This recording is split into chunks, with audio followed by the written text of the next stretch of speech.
வணக்கம். நான் மார்க்கெட்க்கு புதுசா இப்ப தான் ஃபர்ஸ்ட் என்டர் ஆகுறேன் அப்டின்னா, எனக்கு ஸ்டாக்க எப்படி சூஸ் பண்றதுன்னு கண்டிப்பா தெரியாது.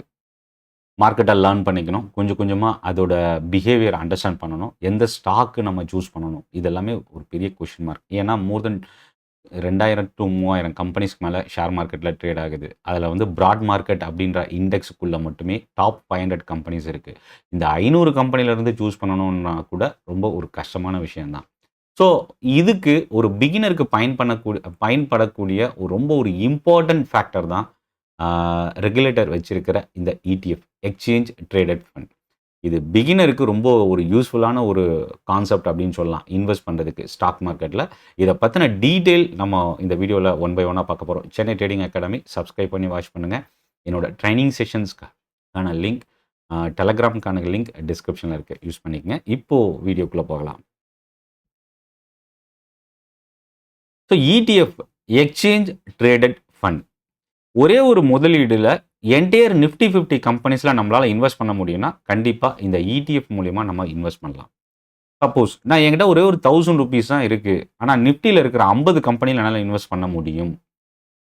இது எந்த வேல்யூக்கு இன்வெஸ்ட் பண்ணுவாங்க அப்படின்னா, நிஃப்டி 50ல இருக்கிற வெயிட்டேஜ் ஒவ்வொரு ஸ்டாக்குக்கும் டிஃபரண்ட் வெயிட்டேஜ் இருக்கு.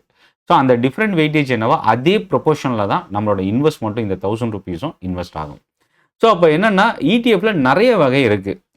எக்ஸாம்பிள் சொல்லணும்னா இண்டெக்ஸ் ETF, செக்டார் ETF, அப்புறம் கமாடிட்டி ETF, இன்டர்நேஷனல் ETF இந்த மாரி பல வகையில இருக்கு. ஒன் பை ஒன்னா நம்ம பார்க்கலாம்.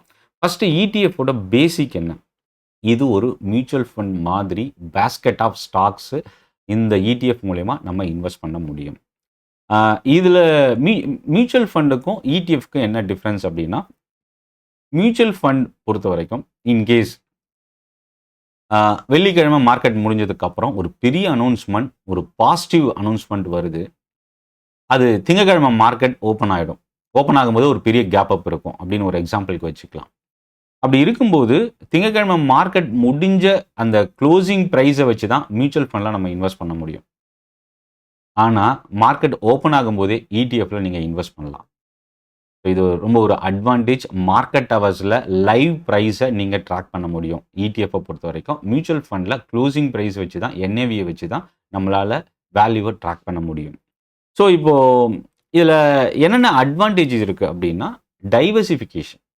என்கிட்ட இருக்கிற ஒரு ₹1000க்கு அந்த ₹1000 இருக்கிற ஒரு ஷேர் ஒண்ணு தான் வாங்க முடியும். ஆனா நிஃப்டி 50 நம்ம ETF பர்ச்சேஸ் பண்ணும்போது, இல்ல ஏதோ ஒரு இண்டெக்ஸ் ETF நீங்க பர்ச்சேஸ் பண்ணும்போது, அந்த என்டையர் ETFல இருக்கிற என்டையர் ஸ்டாக்ஸ்ல நம்ம ஒரே ஒரு சிங்கிள் இன்வெஸ்ட்மென்ட் மூலியமா இன்வெஸ்ட் பண்ணலாம்.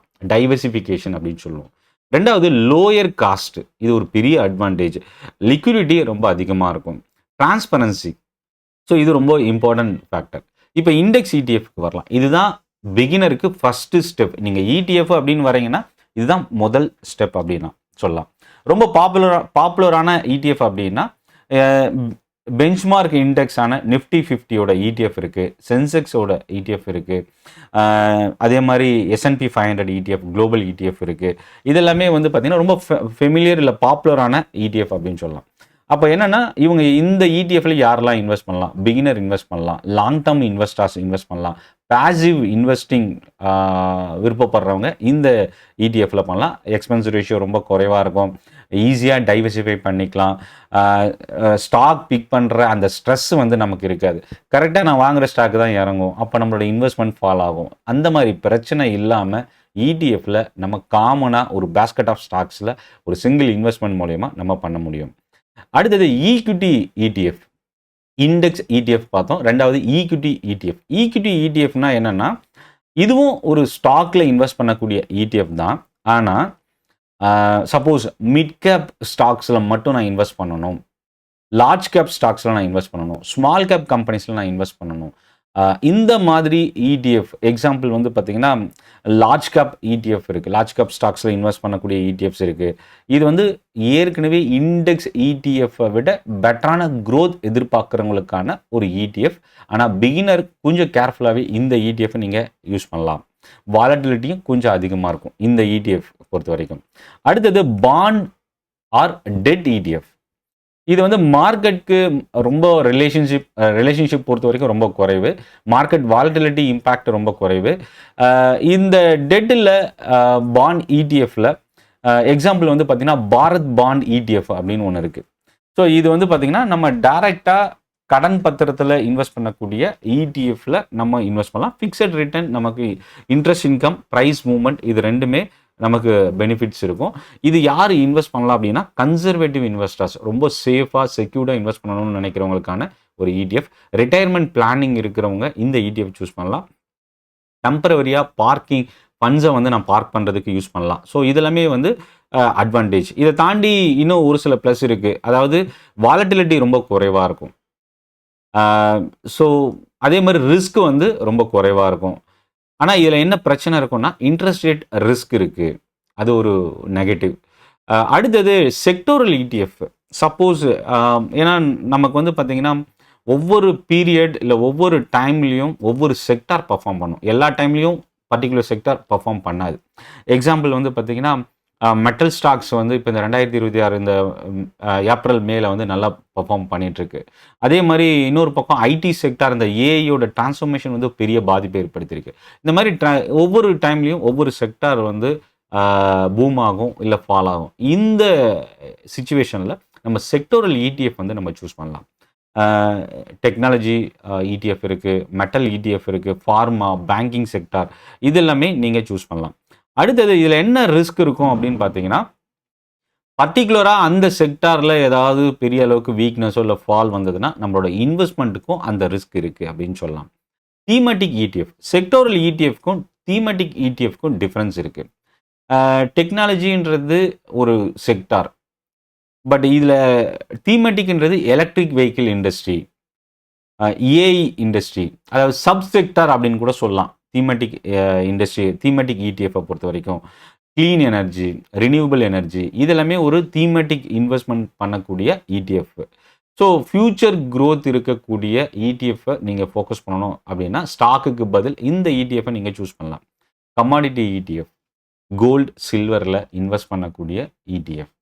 இது கோல்டு ப்ரைஸை ட்ராக் பண்ணும், பட் ஆனால் ஆக்சுவல் கோல்டு வாங்குறது அப்படின்ற கான்செப்ட் இதில் இல்லை. ஸோ அப்போ என்னென்னா கோல்டில் இன்கேஸ் ஒரு கிராமுக்கு 100 ரூபா இன்க்ரீஸ் ஆச்சுன்னா அதே 1 கிராம் வேல்யூக்கு நீங்கள் இடிஎஃப் வாங்கியிருந்தீங்கன்னா உங்களுக்கு அதே வேல்யூக்கு இன்க்ரீஸ் ஆகும் ப்ரொபோர்ஷன்ஸ். பட் இதில் ஒரு சில சார்ஜஸ் மட்டும் வரும், அது பெரிய அளவுக்கு இம்பேக்ட் பண்ணக்கூடிய அளவுக்கு இருக்காது. லாக்கர் ஃபெசிலிட்டி தேவையில்லை. அதே போல் making charges, GST, purity issue, இது எதுவுமே தேவைப்படாது. ஸோ நீங்கள் எப்போ வேணாலும் வாங்கிக்கலாம். பணம் தேவைப்படும் போது செல் பண்ணிவிட்டு பணமாக நீங்கள் ட்ரான்ஸ்ஃபர் பண்ணிக்கலாம். அந்த ஒரு அட்வான்டேஜ் இதில் இருக்குது. அடுத்தது இன்டர்நேஷ்னல் இடிஎஃப். நான் இந்தியாவில் இந்தியன் மார்க்கெட் மட்டும்தான் இன்வெஸ்ட் பண்ண முடியுமானா இந்தியன் மார்க்கெட் மூலயமா நீங்கள் குளோபலாகவும் இன்வெஸ்ட் பண்ண முடியும். அது ஒரு பெரிய அட்வான்டேஜ் வந்து இந்த இடிஎஃப் மூலயமா பண்ணலாம். எக்ஸாம்பிளுக்கு வந்து நாஸ்டாக் 100 இடிஎஃப், S&P 500 இடிஎஃப். இது வந்து பார்த்திங்கன்னா ஆப்பிள், மைக்ரோசாஃப்ட், அமேசான், இந்த மாதிரி குளோபல் கம்பெனிஸில் டேரெக்டாக இன்வெஸ்ட் பண்ணுறதுக்கான ஒரு ஆப்பர்ச்சுனிட்டின்னு சொல்லலாம். இது எப்போ யூஸ் பண்ணலாம், இல்லை இதில் என்ன பெனிஃபிட் அப்படின்னா ஜியோகிராஃபிக் டைவர்சிஃபிகேஷன், டாலர் எக்ஸ்போஷர், அதே போல் சப்போஸ் ஒவ்வொரு கண்ட்ரிக்கும் க்ரோத் வைஸ்ன்னு பார்க்கும்போது டிஃப்ரெண்ட் பர்சன்டேஜ் இருக்கும். ஒரு சில வருஷங்கள் வந்து பார்த்திங்கன்னா அமெரிக்காவோட வளர்ச்சி இந்தியாவோட அதிகமாக இருக்கும். ஒரு சில வருஷங்கள் அமெரிக்காவோட இந்தியாவோட வளர்ச்சி அதிகமாக இருக்கும். இந்த மாதிரி நான் ஒரு எக்ஸாம்பிளுக்காக சொல்கிறேன். இந்த மாதிரி குளோபலாக ஒவ்வொரு கண்ட்ரிக்கும் ஒவ்வொரு வளர்ச்சி விகிதம் மாறிக்கிட்டே இருக்கும். ஸோ அப்போது அதிகமான வளர்ச்சி இருக்கிற கண்ட்ரீஸில் நம்ம இன்வெஸ்ட் பண்ணணும் அப்படின்னாலும், இல்லை நான் இங்கேருந்து டேரெக்டாக யூஎஸ் கம்பெனிஸில் இன்வெஸ்ட் பண்ணணும் அப்படின்னாலும், இல்லை டெக்னாலஜி கம்பெனிஸில் இன்வெஸ்ட் பண்ணணும் அப்படின்னாலும் நீங்கள் த்ரூ இடிஎஃப் மூலயமா இந்த ஆப்பர்ச்சுனிட்டியை நீங்கள் யூஸ் பண்ணலாம். கரன்சி ஃப்ளக்சுவேஷன் ரிஸ்க் இருக்குது. குளோபல் இடிஎஃப் இல்லை இன்டர்நேஷ்னல் இடிஎஃப் போகும்போது கரன்சி ஃப்ளக்சுவேஷன் இம்பேக்ட் இருக்கும். ஃபாரின் மார்க்கெட் ரிஸ்க் இருக்குது. ரெகுலேட்டரி லிமிட் வந்து ஒரு சில டைமில் சேஞ்சஸ் இருக்கும். ஸோ இதெல்லாமே வந்து மேஜர் இம்பேக்ட் அப்படின்னு சொல்லலாம். So index ETF, equity ETF, debt ETF, sectoral, thematic, international, commodity, இந்த இடிஎஃப் வந்து நமக்கு ஈஸியாக நம்ம டார்கெட் பண்ணக்கூடிய sector, industry, global market, commodity diversify பண்ணி இந்த எல்லா இடிஎஃப்லையும் நம்ம வந்து ஆட் பண்ண முடியும். ஒரு ஸ்டாக்கை டிபெண்ட் பண்ணி இல்லாமல் ஒரு இண்டஸ்ட்ரியை நம்ம டைவர்சிஃபை பண்ணி இன்வெஸ்ட் பண்ணுறதுக்கு இந்த இடிஎஃப் நமக்கு ஹெல்ப் பண்ணும். இதெல்லாம் தாண்டி ஒரு பெரிய பெனிஃபிட் என்னென்னா காஸ்ட் வைஸ் நமக்கு இது குறைவு. இந்த வீடியோ உங்களுக்கு யூஸ்ஃபுல்லாக இருக்கும் அப்படின்னு நினைக்கிறேன். சென்னை ட்ரேடிங் அகாடமி சப்ஸ்கிரைப் பண்ணி வாட்ச் பண்ணுங்கள். என்னோட training session, Telegram group link டிஸ்கிரிப்ஷனில் இருக்குது. நீங்கள் ஜாயின் பண்ணிக்கங்க. வர சனிக்கிழமை காலையில் சேலையூர் தாம்பரமில் ட்ரைனிங் நடக்குது. நன்றி, வணக்கம்.